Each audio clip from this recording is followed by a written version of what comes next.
Up here, are you going to get a chance to see him at all? I don't know. He's working. Yeah, exactly. I'm working, but it's good for him. He's staying involved in the game and being active. I just remember back in 2009 with USC. I mean, if you go back, that's the last time you guys ranked. I played a top 3 team here. Yeah. Do you kind of remember the feelings from that week, and is there maybe any similarity to this week? I don't.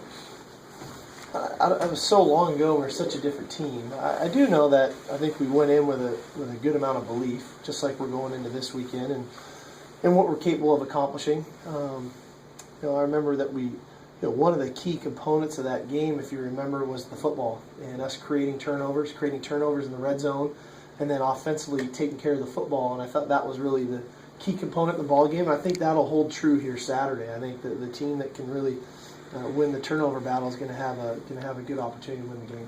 Is it fair to say, Steve, though, that your team is completely different in that back end? You were trying to shorten the game and rely on the stakes of the other team and those kind of. Well, for sure. I mean, and we played that way for quite a while. Where it was be efficient, but yet give ourselves an opportunity in the fourth quarter to win. And I think we're a much more aggressive football team now.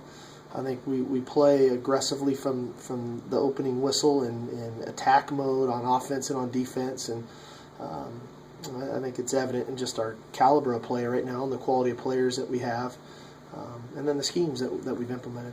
Keith come through everything this week the way you wanted him to? Yeah, he looks really good. I think he's in a really good place physically. I think he's in a very good place mentally, which is always important for a quarterback. I think he's going to go out and play hard and play physical and really give us an opportunity to win. I think he'll embody everything we want physically, mentally, emotionally from our entire team. I think we're going to see that in 17. Do you have any commitment to game day on Saturday morning or anything, or they asked you or anything like that? Yeah, it's just a tight window, with a 1 o'clock kickoff. I think it'd have been a little bit easier if it was a 5 o'clock or a 7:30 game, but with the 1 o'clock kickoff, we've done some pre-tape stuff, but nothing live. They ask you for your recommendations at all on like a guest picker? Or No, I'm not an expert in that stuff. So I said they could pick me to come on there, and I know who I'd pick. But. And I don't know if you've gotten a chance to really get around outside the offices and things like that, but does it have a different feel this week in terms of the campus and just the students getting fired up for everything? I really haven't been up there yet. Been kind of in the bunker here trying to get a good game plan together and get our team in the right frame of mind. But I know there's a pretty good rally tonight and things of that nature, which is great. That's what college football is all about. It's about that pageantry. It's about the excitement for the student body, for the university. I think we're getting a really good amount of exposure for our university, which I think is a great thing. I suppose that fire alarm a couple days ago took a few minutes off here. It was all right. Actually, it gave me a chance to go outside and get a little fresh air and then come back in and go back to work.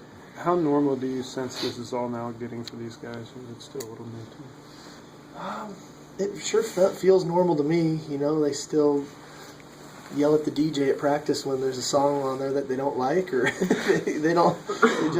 They're a unique group that way. I think they really focus on themselves and have fun with one another and challenge one another and work with one another. And I think that they're really concerned with what they're doing, and that's a good place to be. And that's no disrespect to Oregon or anybody else of the opponents we played or who we're going to play. It's just our focus on ourselves, and our ability to stay focused on the task at hand. We're obviously aware and excited about the opportunity, but that comes at 1 o'clock on Saturday. It's almost 11 o'clock on Thursday, and we got a lot of things to get done and to work on before those 48 hours show up. Expecting D'Anthony Thomas to play, or I think we have to anticipate for him to play. That's for sure.